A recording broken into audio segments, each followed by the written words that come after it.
I don't think I'm much of a multitasker, so I guess I better put my knitting down so that I can do this properly. I do have the requisite candlelight in the background, and I do have the cup of tea, so this must be yet another knitting podcast. So, welcome. I am Michelle, and I'm known on Instagram, maybe not known, but you can find me on Instagram as Pink Rose Cottage, and also on Ravelry as Pink Rose Cottage. I'm a knitter. I am, I'm not the world's greatest knitter. I'm not the most proficient knitter, certainly not the most technical knitter, but I love it, and I've loved it for a long, long time. My granny taught myself and my sister to knit when we were little girls, and I think we probably started knitting when we were about, I'm going to guess, 5 or 6 years old.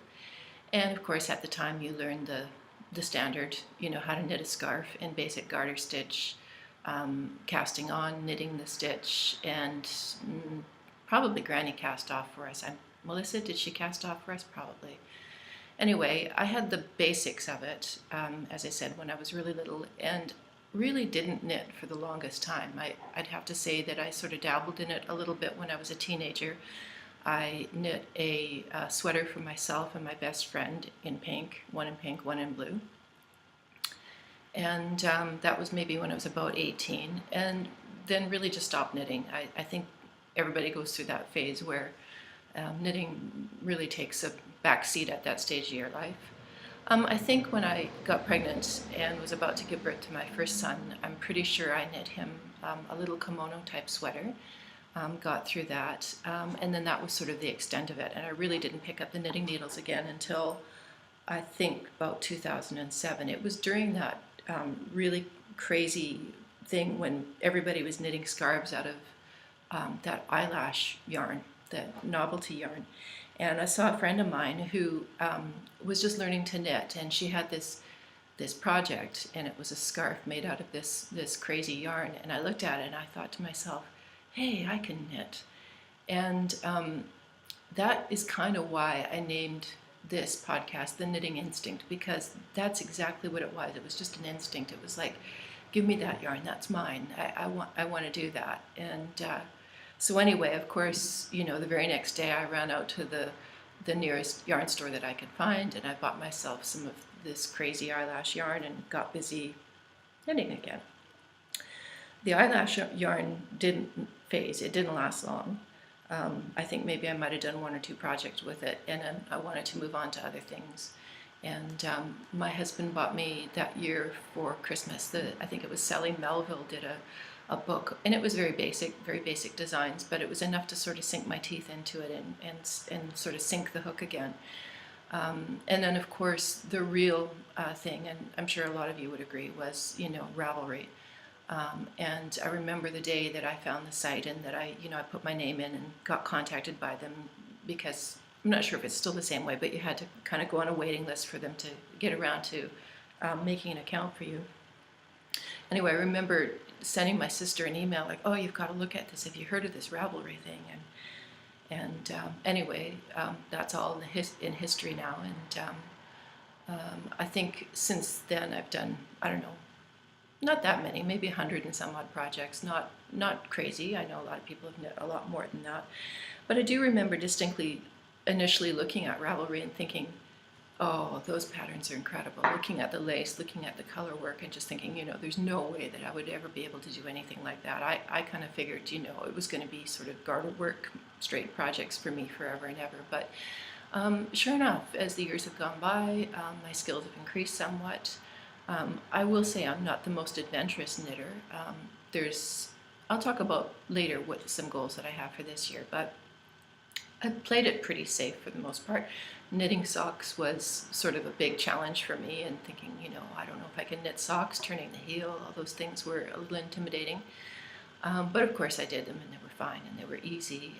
And color work was much the same. A couple of years ago, when the Stroker pattern came out by Solda Teague, I decided that was going to be my first color work project, and it was. And it was really super addictive. I think when I got to the color work portion of the project, you couldn't pry me off the knitting chair. I was just completely absorbed in it, and I loved it. And I think I've done a few more projects in color work since then, and this year I'd like to do a bit more. So that's sort of my background in knitting. Otherwise, I would have to say I'm a mom. I've got 2 grown kids. They're both in their 20s now, and they live in the city. I and my husband live in a small town, actually city, I guess, small city, in the Sunshine Coast of British Columbia. We're a coastal city. We're separated from Vancouver by 2 ferries. So it is a little bit remote, but really, really nice in a lot of ways. And I'm hoping over the course of the next several months that I'll be able to show you a little bit about the community that we live in, and introduce you to the O'Rourke's. And the O'Rourke's are really interesting. They're very interesting neighbors. When we came in the first day, we moved in December 1, by the way, so just a little while ago. Today is January 9th, and January 9th is a really cool day for us because we heard this morning that my daughter-in-law is probably going to give birth today, and that is the first grandchild in the family. So it's a little girl, and we're waiting just for the call to hear that Bianca's been born. So today is January 9th. We've been in the house for just over a month. December 1 we moved in. And as we were moving in, I had this strange I was hearing this strange sound. And I thought, am I hearing workers? Because there's a large mill, a paper mill, that's very close to us. And I thought maybe I was hearing workers' voices, but then I thought, no, that's not men I'm hearing out there. And sure enough, you know what it was? It's sea lions. There's I don't know, there must be 50 sea lions, and they're right across the street from us. We live right across from the water. And they're down there all the time, barking. And we've named them the O'Rourke's because I'm not sure if it was my son or my husband came up with that name, but they make this sound like a barking sound, like rourke, rourke. So anyway, they get called the O'Rourke's, and they go all day and all night. Actually, they don't be quiet. Well, they sort of quieten down, but not a lot. And at first I thought to myself, oh, they're so cute. You know, isn't that so neat? Sea lions. And I kind of think, yeah, you know what? They still are.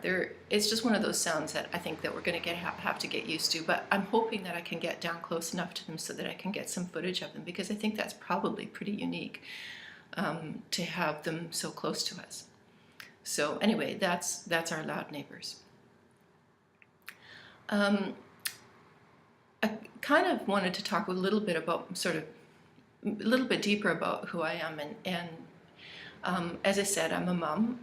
I worked with my husband when the kids were growing up, and I was able to stay at home because he had his office at home, and I helped him at home. And I've had a very sort of domestic life, you could say, between working in the house with my husband and looking after the kids. And there was a little while where I felt a little insecure about that. I would say maybe when I was, sort of in my 30s and 40s. I thought, I've got no initials beside my name. I've got no credentials. I'm at the end of the day, I'll live my life and I'll be gone, and nobody will ever know that I was here. And I remember reading in George Eliot's book Middlemarch. There it is. If anybody hasn't read that, I would recommend it. It's a great book. Or actually, there's a very good BBC rendition on film if you wanted to see it. But there was a sentence in that book that really sort of put it in perspective for me, and I think it comes into play with this podcast, or what I want this podcast to be about. And I'll just read it to you. It says, "But the effect of her being on those around her was incalculably diffusive, for the growing good of the world is partly dependent on unhistoric acts, and the things are not so ill with you and me that might have been is half owing to the number who have lived faithfully a hidden life in unvisited tombs." And I'm not sure if I'm reading that right or if I'm just putting into it what I would like to, but what I got out of it was that it really maybe isn't so important, and the big things, all the power to you if you've got a big important job, and you're making big decisions, and say you're the Hillary Clintons, or of the world, somebody that everybody knows. At the end of the day, my life is small, but I think it's the little things that you do in life that are important. It's living out your joy. It's being loving and kind to the people around you. And so those are small and unhistoric acts. And I think knitting is like that for me as well. Knitting is, it's soulful, and it's a thing that I do often in terms of giving gifts to people, and a lot of my knitting, I would say, is imbued with a sense of love, or maybe if you could say prayer for the person that I'm knitting for. Anyway, that's sort of a little bit of the background, and I think partly why I wanted to do the podcast was that on that note, I think it's important to put as much happiness into the world as you can, especially now. I think the political climate in the world is really scary, and there's a lot of nastiness out there, and I think in any way that we can show more love, in all sense of the word, is going to help us through this phase. Anyway, on to knitting content. I don't think that I'll follow the sort of the standard thing that you see often, although I will show you what I'm working on. I'll show you right now, actually. It's huge, and I don't think you're going to see it all, but this is the Big Star shawl. It's a Faroese shawl, and the pattern is, I think, by Julia Billings. And I am now getting close to being finished on this. I've been at it for about a month. It's really been time-consuming, and I've enjoyed it. It's been a nice project. The lace actually had me a little frustrated at times. I actually did put markers in between the repeats, because to not do so on a shawl this size would be absolutely insane. And even with the markers, I got fouled up a couple of times, and there was a couple of times where I just thought, forget it, frog it, start on something new, because you do want to start new projects all the time, right? Anyway, I stuck with it, and I'm really glad I did, because yesterday I've kind of gotten to the point with it where the stitches, I'm down to maybe about a couple of hundred stitches at the top now, so I could wrap it around and see how roughly it's going to look, and it's beautiful, and I'm really glad that I stayed with it. I'm using a yarn for this. It's a Peruvian yarn, and I think it's just called Echo, Peruvian Echo. It's a DK weight, and it's soft and rustic all at the same time, and I love it. It's sort of not the type of shawl I would normally have chosen to knit, but I saw some beautiful projects, notably Eposide Knits project that she did. I think it must have been last year already, and it really encouraged me that, yeah, I want to do that shawl, and I'm so happy I'm almost done that. And speaking of Lee, because it's a long project, the one I'm on, the Big Star shawl, I decided that I needed a little bit of color therapy. And I was on Instagram last week and posted a picture of the shawl, I think. Hang on. And said that I was, looking to cast on a new project. And my friend Rosemary jumped in and said, "Oh, cast on for the Eposide Mitts Cal."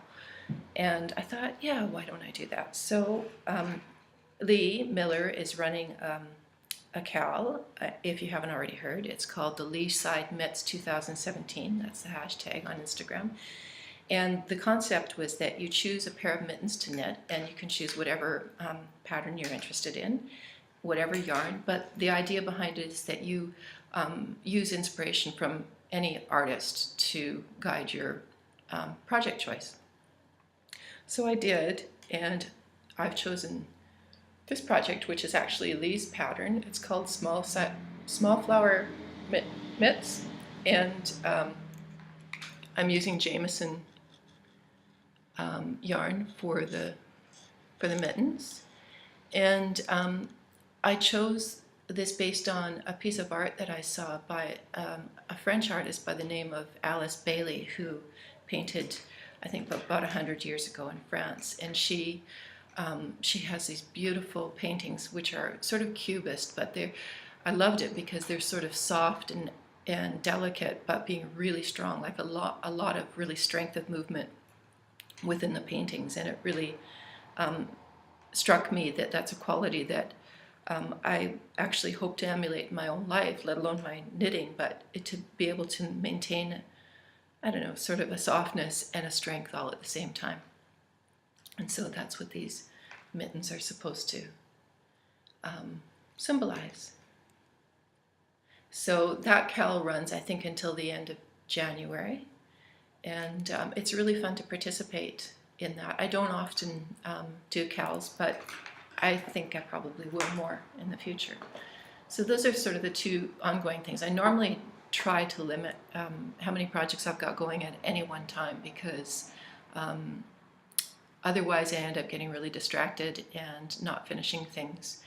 And so I find if I try to discipline myself to do one project and finish it before moving on to the other thing, that's a better strategy for me, knitting-wise. I wanted to show you or talk about a project that I like, that I did. And let me back up by saying that so much of what I've knitted for myself in the past, I don't wear. You'll notice I am not wearing the requisite knitted item. This is just I guess a cotton scarf I picked up. And I tend to do that. I tend to make really poor decisions about knitting for myself. I get, should we say, maybe I get distracted with certain colors and I think, oh, they're beautiful. And then it turns out to be a color that I'm not really comfortable in wearing. Black is a color I am comfortable in wearing, and I hate knitting in black. So gray will work, and maybe some different browns or dark colors.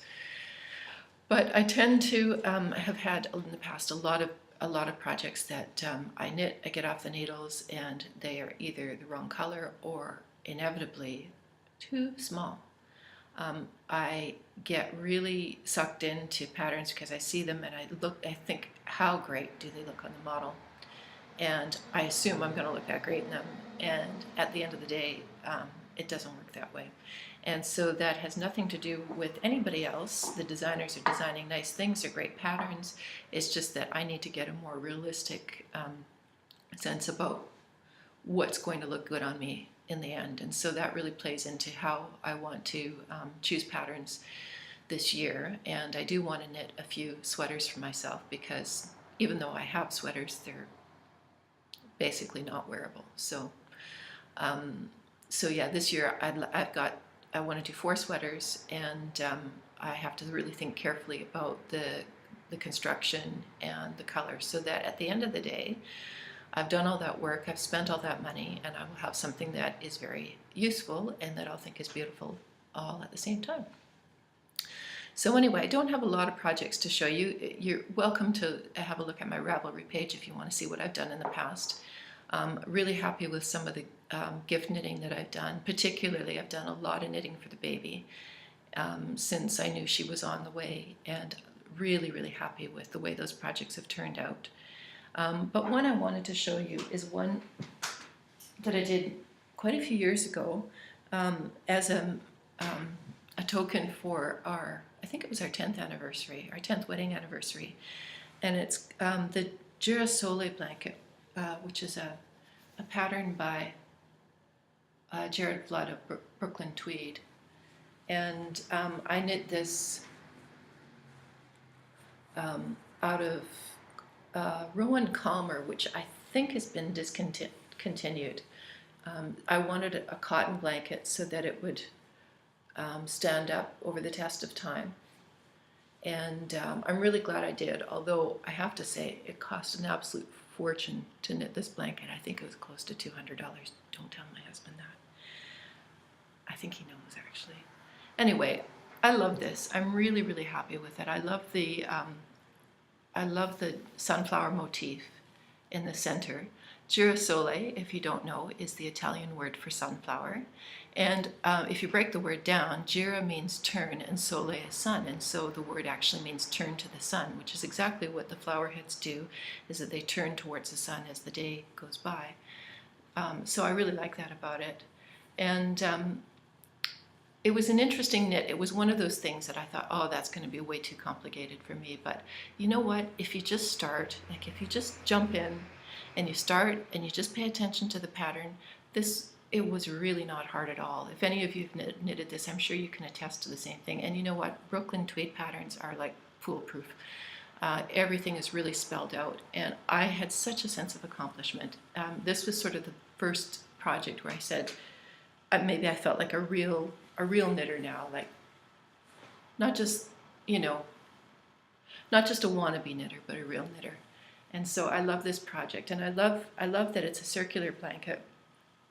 One of the things that I liked about it symbolically was how the pattern changes as you move out the radius. And I thought, it's a circle, kind of like a wedding ring or the circle of life.